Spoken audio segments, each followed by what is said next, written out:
Welcome to tonight's Tanya class. We're studying chapter Yud Zayin, which in Hebrew is 17. Chapter 17 in Tanya. And tonight we have a prize in this chapter. And that is, in the introduction of Tanya, on the introduction page of Tanya, the Alter Rebbe says, my goal of this book is to teach you how it is easy to serve God with your mouth, with your heart and action, which is based on a verse in Deuteronomy, where it says in Deuteronomy, Ki karov eilecha hadavar ma'od, this thing, which means observing the mitzvot, studying Torah, having a relationship with God, is very easy to you. See, if you say, okay, Torah is hard, okay, we all agree. You have to sit and study, you have to do the mitzvot, and some you enjoy, some you don't enjoy, some are harder. Here, the Alter Rebbe says, based on the verse, God says this, it's very easy to you. Now, obviously, the Alter Rebbe says, I'm going to show you in this book how it's actually easier for you. And he goes through 17 chapters, in depth, serious stuff. And after 17 chapters, he says, guess what? Today you have the prize. Today I'm going to bring full circle my promise that I made to you in the introduction of Tanya, to show you full circle, complete package, how it is easy for you. Remember, kari v'lacha means it's easy for you to have a relationship with God, have a connection with God, study Torah, do the mitzvot, and pray everything. Beficha v'lvavcha la'asoso. Now, what does that mean? In other words, if the verse said, it's easy for you to do it. So, listen, you can be a robot, you can do it. I mean, nothing that God is asking you is like picking up 50-pound weights. It's activities, actions, mitzvot, to do, not to do, etc. All right, you can do them. You know, we can, so to speak, live with that one. Beficha in your mouth, to, say the right things, not to say the wrong things. I got it. We can train ourselves. Listen, let's be nice. Let's be polite. Let's do, let's study Torah. Let's observe God with our speech. But here's the big struggle, Dr. Rebbe says. Bilvavcha, with your heart. It's easy with your heart to have a relationship with God. It's easy with your heart to follow God always. It's easy with your heart always to pray from your heart, or to study Torah from fire, and to really connect to every single mitzvah and every single human being with your heart. What's the question? The question is, you're dealing with your heart. And the heart is feelings. Sometimes you're in the mood, and sometimes you're not in the mood. Sometimes you're inspired, hi, welcome. Sometimes you're inspired, sometimes you're not inspired. You can't control your feelings. Sometimes you're in a good mood, sometimes you're not in a good mood. And here, the Torah says, God says, that it's easy for you in your heart to do this. So the Alter Rebbe says, today I'm going to wrap it all up for you. Based on what we studied, and I'll give you a brief overview, so the class will be complete, and for those that haven't been from the beginning, based on the complete thesis the Alter presents, that what? That we each have a godly soul, and we have an animal soul, and we have intellectual capabilities, emotional capabilities, and we have the spiritual garments, namely what? Thought, speech, and action. And we learned that the tzaddik, the righteous man, he is able to get rid of his animal soul's desires, and therefore he's totally one with God. So yeah, for him it's easy. But we learned about the Beinoni, that the Beinoni basically is committed and actually executes amazing in thought, speech, and action, but his heart he struggles with, right? And true, the complete service of a Beinoni is when his heart is inspired, or even the lower level where his heart, so to speak, just agrees to go along with it, from a surreal place. So that Beinoni is doing great in action, right? In his speech and his thought. So in other words, Alter Rebbe says, so here you see, every single person could be a Beinoni, which means thought, speech, and action. You can do whatever God wants from you and tells you to do in terms of studying Torah and praying and doing mitzvot. Not only that, but you can even, with your mind and meditation, what could you do? You can go ahead and you can direct your heart to do the right thing. So even though the heart, it's not easy, so to speak, to transform, because the heart is all over the place. One day like this, one like that, 1 minute like this, one like that, right? The feelings all over the place. However, we learned in depth last week was that through the meditation, you're able to direct and control your heart. So the Alter Rebbe says, and he packages it up this week, and he says that even though you're right, to control your heart and direct your heart is very, very difficult. However, there's a concept in mysticism which says as follows, and this is key to literally controlling yourself, say it the way it is, in any frustrating, challenging situation.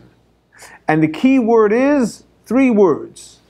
The Alter Rebbe says this is based on Kabbalah factual truism, that moyach shalit al halev. And this is extremely important to know this. In other words, like this. I'm going to translate. We have within us, every time we have an argument, whether it's from within, so yourself, you're arguing with yourself. You ever argue with yourself? It's fun, right? Sure. Okay, so you have... You never win. You never win, exactly. So you ever argue with yourself? So what do you mean you argue with yourself? You're one person. How do you argue with yourself? The answer is very simple. Because the basis of every argument, if you argue with yourself, right, you're having a struggle with yourself, whatever it is, should I go to here or should I go there? Should I do this, should I do that? There's an argument within yourself. Who's the 2 voices? You have one voice, you have one mouth. But the answer is, we know there's godly soul and the animal soul. But to make it practically, generally speaking, the argument, if you get to the crux of every argument within yourself, and obviously with other people too, when 2 people are arguing, or 3, whatever it may be, but anytime there's an argument of 2 opposites, from within and from without, the essence of the argument is what? One is intellect-based, intellectual position, and the other one is emotion-based. That's the essence of every argument. If there's no argument between emotions, because emotions are emotions. It's great. It's all wonderful, right? In intellect, 1 + 1 is 2. There's no argument here. The problem is when you have intellect versus emotions. So intellect says 1 + 1 is 2. Emotion says whatever you want it to be, right? And you can take this through every argument that there is. Should we, for example, send the kids to school today? Or should we just let them play hooky? Right? One is intellect. Hey, kids belong in school, right? Is there a question? They belong in school. Playing hooky, they'll have fun. It's not an intellectual thing, it's an emotional thing. We're not going right or wrong, but that's the basis of every argument from within, from without. For example, should I go ahead and do this thing, inappropriate thing? Intellect knows the answer. No, it's inappropriate. You just said it's inappropriate. Emotion says, well, a little fun once in a while is good, right? But take this to the core of every argument that you have within yourself or with someone else. Get to the crux of it. Intellect versus emotions. So the name of every fight, of every argument is what? Intellect versus emotions. Now, here is the most important part. The Alter Rebbe teaches us today, a very, very important secret to know this, that when you have a fight or an argument or a debate between intellect and emotions, who's going to win? Huh? Nobody. You're saying emotions. You're saying nobody. Somebody. Huh? Whoever. So who's stronger? Somebody got to win to So, the problem. Depending what? Depending on the person. Depending on the person. Okay. All good answers. The Alter Rebbe says, this is Kabbalistically proven, that when you have a fight between intellect and emotion, you know who's stronger? The emotion. The emotions? Wrong. The intellect is stronger. Moyach shalit al halev. That's the Hebrew words I told you before. B'toldasoi. In its nature, intellect is stronger than emotions. Think about it. I'll prove it to you. Because if emotions were stronger, we wouldn't be living in the world. It would be chaos. True, emotions picks a good fight. And is a good opponent. But emotions can never win. Because if emotions won, we wouldn't have any structure in this world. No one would be in school on time. Nothing would run normally. Fine, that's why there's chaos and there's challenges and so on and so forth, because emotions does pick a fight and puts up a good fight. But you need emotions, absolutely. No one's looking to kill the emotions. We're looking to direct it, transform it, keep it in line. And so, you want to harness it. You want to create an in sync. You want to create a fusion. But the point is, and this is the key point, ultimately, what's stronger? Intellect is stronger than emotions. Now, the intellect can go to sleep. The intellect can give up. But if the intellect is persistent and uses its intellect, what happens is the intellect can, so to speak, go to sleep or become emotional. So if the intellect becomes emotional, now it's two emotions. And then you're not getting anywhere. There's no resolution there. When two people are arguing, and if two different people are arguing, right, it's emotions, there's no resolution.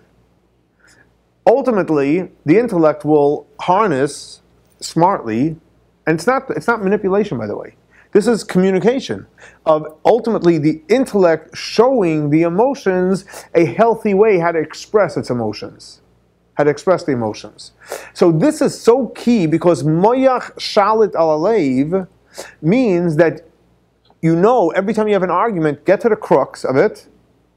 You will see intellect versus emotions, but don't feel like a failure because intellect is more powerful than the emotions. Not to kill the emotions. Not to beat it up, or it's to direct it in the right way. What's emotions? Emotions is energy, lots of energy, more than the intellect has. But it's not directed. So the intellect has the power to direct. What's more powerful? An engine on a boat or the rudder? What's more powerful? The engine. The engine is more powerful. But what has the power to direct? The rudder. Engine has zero power to direct. Leave it alone, it'll spin the whole day long, go nowhere. So the engine, even the rudder, even though it's nothing, it's just a wheel, right? But guess what? And it just needs all it does is create a little direction. Okay, we're going to go a little south, a little north, a little east, right? Whatever we're going to go, right? So same thing also. Intellect really, if you think of the real power is in the emotions. And it's important to know that because you need the emotions. The emotions is the drive. The emotions is the energy. And think about it now. How do you think about it? Let's say you were driving the boat and you went all the way to the left. Guess what happens? You became now an emotional guy, and now you're sitting together with the engine. But the way you direct is lightly, a little bit here, a little bit there, and so on and so forth. The same thing also. Intellect doesn't make crazy moves. If intellect makes crazy moves, the intellect became now an emotion. So the intellect does things smartly, slowly, right? That's how you navigate. You navigate smartly, slowly, consistently, steady, and with love and warmth and all that good stuff, right? So here comes out and says, as long as a person has moyach shalit al alev, it means he holds on to his head. You've heard the expression, hold on to your head, don't lose your head. You hold on to your head, which metaphorically, right, you're holding on to the intellect, and that allows you to navigate with the emotions. We're not disconnected. We're not creating a disconnect. We're connected to the emotions, but we're navigating it the right way. Guess what happens now? Now you have a beautiful in sync. So therefore, the Alter Rebbe says, since we have the power of moyach shalit al alev, and yes, the leiv is the one that's going wild, and it wants to really, really get excited about everything, but the moyach directs it. So what happens now? Now you can say, oh my gosh, you can have a conversation with the emotions. Say, listen, God created this world. God maintains everything. Let's be in sync with Him. Let's listen to Him, to His instructions. We'll have a better life that way. You'll have more fun. Believe me, you'll have more fun. Not only you'll see it, you'll have more fun. Because we're in line with the boss. He's the one that has all the power. What do we have? We run out of steam. We're finished. But if we connect and stay connected to God, yeah, we might have to listen to His instructions, but guess what? It's like listening to the GPS when you're taking a trip. You'll get there. Versus deciding, I don't want to listen to the GPS. I'm just going to go. You're going to go, but at some point you're going to hit a wall, and you're going to be lost. So the point, I'm not saying you shouldn't drive 60, 70 miles per hour, but let's follow the GPS so we'll end up where we want to go to, and then we'll really have fun. So in other words, moyach shalit al alev means committing to listen to the GPS. Now GPS, means God's positioning system, right? GPS, the right stands for God. So we all know that. But the point, so basically, moyach shalit al alev means that we're agreeing to listen to God's positioning system of where we are, where we have to go to. And as long as we do that, guess what? The engine will keep on running. The emotions will have a great time. You're not going to run out of steam. And you'll know when to rest. Like the intellect will tell us, you know what? We need a rest. Right? Pit stop, breakfast, lunch, dinner, whatever it may be. You need a rest. Same thing you'll see in your spiritualist. So back to the point. So moyach shal talalev has the power, the intellect has the power to rule over the heart so it doesn't go all over the place, and it keeps it on the right path. Because it keeps it on the right path, now guess what? It has a conversation with the emotions, says, guess what? We have to listen to God. God's everything. Once it does that, what do you think the heart does? It follows. Now, when you have to study Torah, or do mitzvot, or pray, the emotion is happy to do it. God's will is... You're doing God's will. God's will is done. Exactly. You know, even though the emotion really doesn't buy it and doesn't get it, but it accepts it from the intellect. You know, I'm not saying the emotions became all of a sudden a godly person. That's a tzaddik. Got it. It's not, right? The emotions didn't become transformed.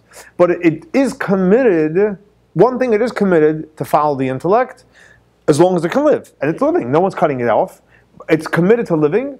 And therefore, what happens now is, wow, what do you want me to do? Study Torah? Let's go study Torah. You want to do mitzvot? Let's do mitzvot. It's a willing participant. It's a team player. It's willing to be directed. Willing to be directed. Now, By the intellect. once a person does that, guess what happens now? So if you have to study Torah or do mitzvot or pray, and the emotions are hooked into the intellect, is it easy? Yes. You're an autopilot. You're an autopilot. It took work for the intellect to get the emotions to agree to be a team player and to accept the fact that God knows the best. It doesn't mean, believe me, if the intellect falls asleep for 2 seconds, we know where the emotions are going. Bring out the bottle and let's have fun. Or whatever else it wants to do, right? Because guess what? The emotions haven't been transformed. It's the same animal. Nothing changed. Energy. But it agreed and it's committed to listen to its mentor, which is the intellect. And as long as it agreed and it actually follows the mentor, guess what? It will have a great life. So this is such an important rule because this gives you literally something concrete to hold on to realize anytime you're in a struggle, listen to the intellect. No one's asking you not to live. You'll be doing the right thing. Listen to what God says. You'll be doing the right thing. And guess what? You'll be able to observe all the mitzvot, you'll be able to pray, you'll be able to study, and life will be great. Once you do this, what the Alter is saying, it creates a shortcut.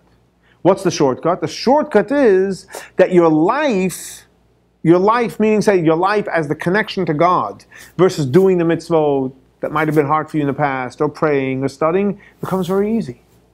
Because you know what? No one's asking the emotions to comprehend it, to feel it, to experience it. All they're asking, accept the fact, follow the road. Don't try to, go your own route. You end up getting lost for 2 hours. Accept it. Now, so based on this, after 17 chapters of work, this is a culmination. What do we have? The answer to the question. How is it easy for you to follow God? Well, in action it's easy because it's got to follow. In speech, okay, I say the right things. In heart, I'm not telling you to transform your heart. Your heart is a new heart. No, the heart is a heart. It has emotions. It's all over the place. I'm just asking you one thing. Accept the fact with your mind that God is the best thing for us. And it does so. So in other words, if you focus on the verse says, Ki karva lecha davar mo, the thing is very near to you, beficha with your mouth, means you can say all the right things. And then it says, bilvavcha your heart, laso so to do. Really, it should say heart, speech, and action. You see, but it's specific. Because the first thing it tells you your speech, you can say all the right things, whether you agree or disagree, and you cannot say what you shouldn't be saying. You can hold it, resist. But then it says, bilvavcha, your heart, not where your heart is totally transformed, because that's not possible or realistic for an average person. But your heart, la'asoso, and those two words go together. Your heart is committed to do all the actions. You got it? Not that your heart is inspired. Your heart's not inspired. But your heart is committed to listen to the intellect and do all the actions. So, it's a limited connection. But it's one that will allow you to do all the actions. As we know, what's the most important thing for the life of the Beinoni, or for all of us, is to observe all the commandments. And to observe them easily. So you can go by each one's a fight, or the heart can accept the fact, guess what, I'm going to listen to the intellect. What happens once you listen to the intellect? Boom, it's easy to do. And you're doing what God wants. You're doing what God wants, exactly. So the heart is committed to listening to the intellect and doing what God wants. Now, this is great news, right? But we know with every great news, there's always a caveat. Comes along the Alter Rebbe, and the Alter Rebbe says, you ready for this? Aye, aye.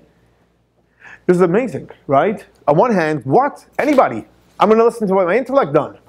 But the Alter Rebbe says, this rule is correct, with one exception.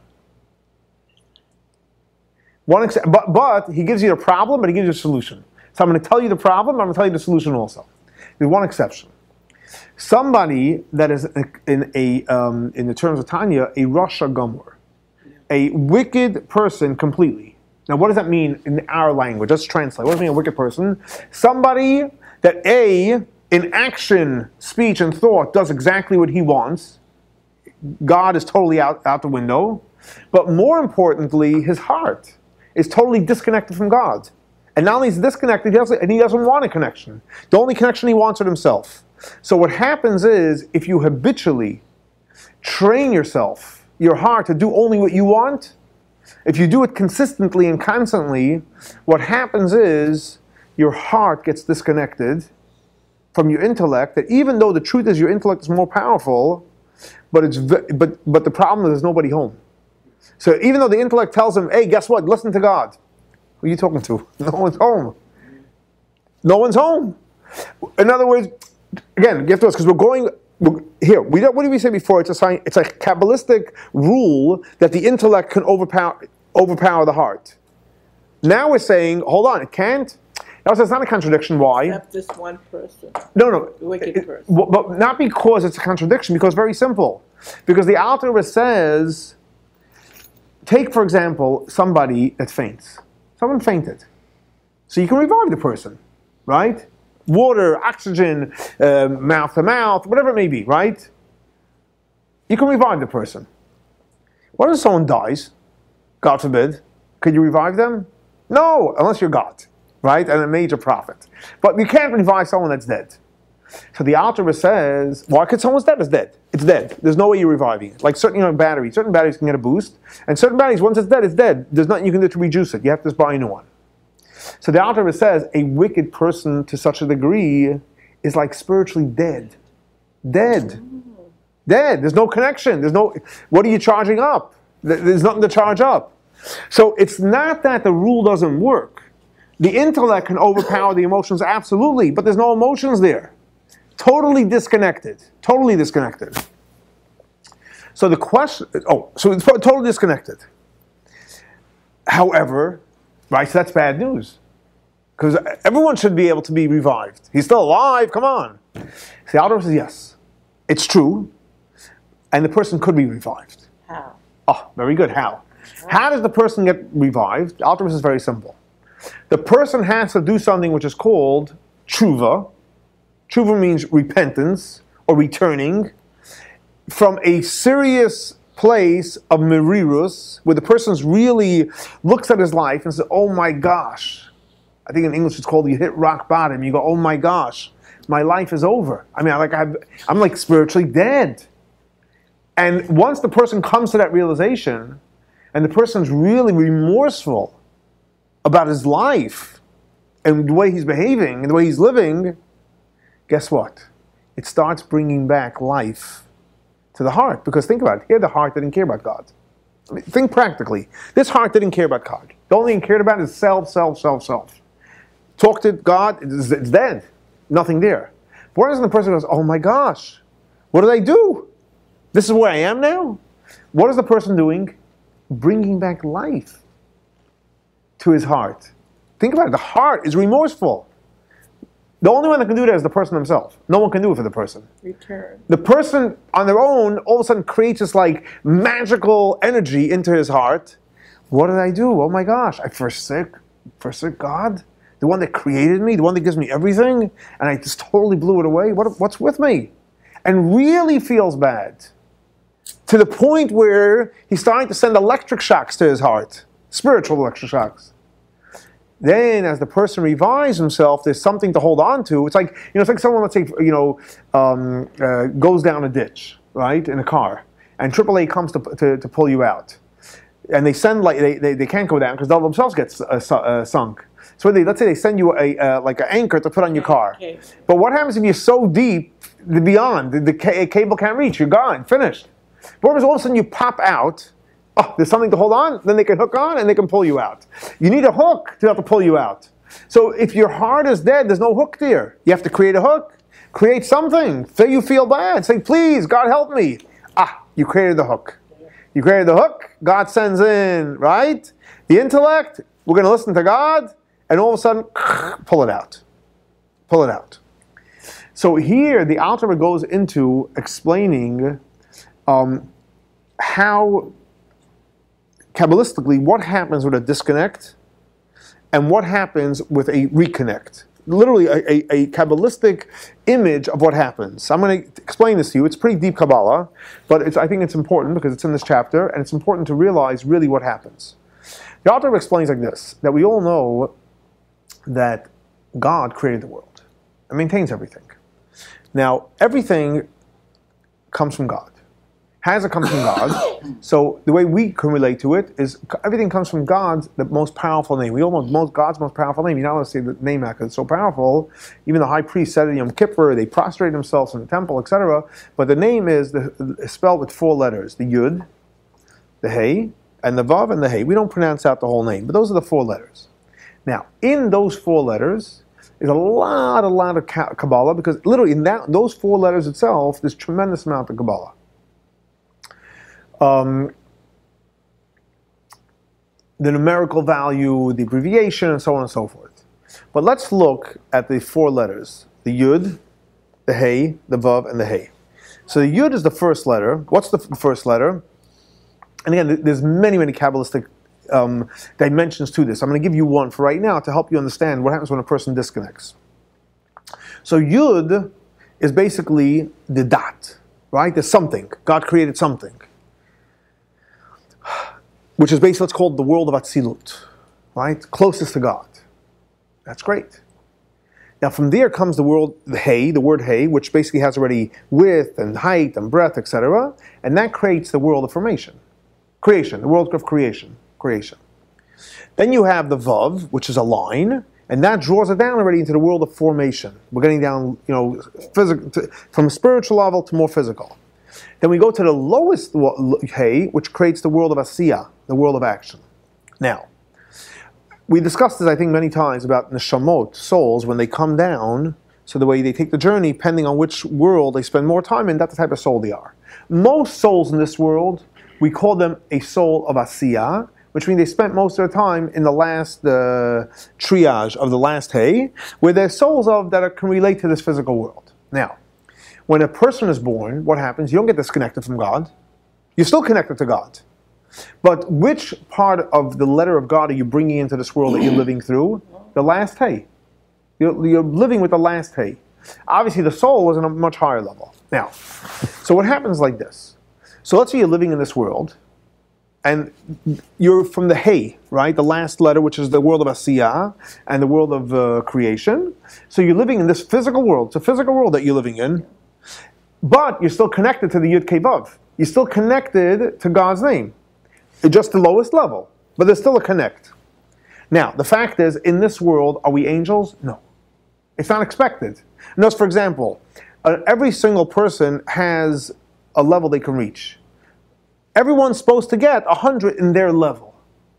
So if you're living in this physical world, you're supposed to be a human being in this world that tries the best, and you make mistakes, because it's not about whether you get 100 or whatever the mark you get. It's about trying hard, doing the best you can, and as long as you're doing the best you can, you're getting 100 for trying. We don't mark based on results. It's really results, but results based on your ability. So as long as you're doing 100% of your ability, you get 100 each time. So your 100 and someone else 100, you can't match them up because your ability and the other person, and no one has the same ability. It's depending on your soul level. There's no judgment because everyone's soul level, everyone has a different mission in this world. Now, so as long as you're living your life the way you're supposed to in this physical world, you're connected to God, but you have your own identity and your own independence. Now, so you have a challenge, you have a struggle. We all have challenges and struggles. So as long as you stay committed to God, sometimes you're successful, sometimes you fail, and sometimes in between, guess what? You're still connected to God, even though you're not necessarily on fire with God. Now, what happens when a person starts not listening to God, and not only not listening, rebelling against God? Now, the fact is, what happens? You were created by God, you're maintained by God, your energy is coming from that hay, but what happens as you sin and rebel against God, you're yanking away the hay from the Yud Kei Vav. It means you're pulling away the hay from the Vav. Don't think of it in a physical plane, but in a spiritual plane, you're disconnecting from God up to the point where you literally rip the hay away from its connection to its source. And Kabbalistically, it's called where you, so to speak, go into the world of klipot, where you're not connected to the first three letters of God's name. And as you go into the world of klipot, you're disconnected. So therefore, if the intellect tells you, hey, let's get inspired, there's no connection there. You lost the connection. There's no connection. That's when we rebel. And actually, the Alter says that's what it's called. It's actually called, in the world of Kabbalah, it's called the Galut HaShchina. That the Shechina, the divine power, goes into exile. Because when you go into exile, you don't think God's with you? How will you live? God is with you because He's there because He has to give you oxygen. But God Himself is in exile. So when you're sinning, you're actually pulling God with you. Anytime a person sins, anytime a person rebels, guess what? God's coming with you. Because guess what? God's not forsaking you. He forsakes you, then you have no oxygen. It's like if you go underwater with a tank, right? And guess what happens? All of a sudden the tank stops working. Where's your oxygen? So even when you go underwater, guess what? You need oxygen. So God, so to speak, goes with you underwater. And that's what's called Galut HaShchina, where the Shechina itself, God Himself, goes into exile.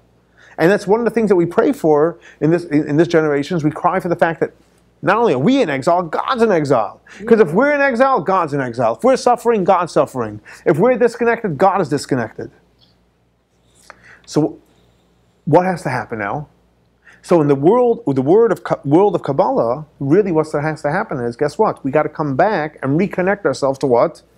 The Yud Kei Vav, the hay the world that we're in that got disconnected. We have to reconnect it. We have to free ourselves and God from exile. Exactly, we have to reconnect it. So it's interesting. Now you're going to see something so beautiful. You ready for this? What is repentance called in Hebrew? Teshuva. Teshuva is actually two words. What's the two words? Tashuv, to return. Hay. You're returning that hay that got disconnected back to its connection. You got it? So tshuva is what?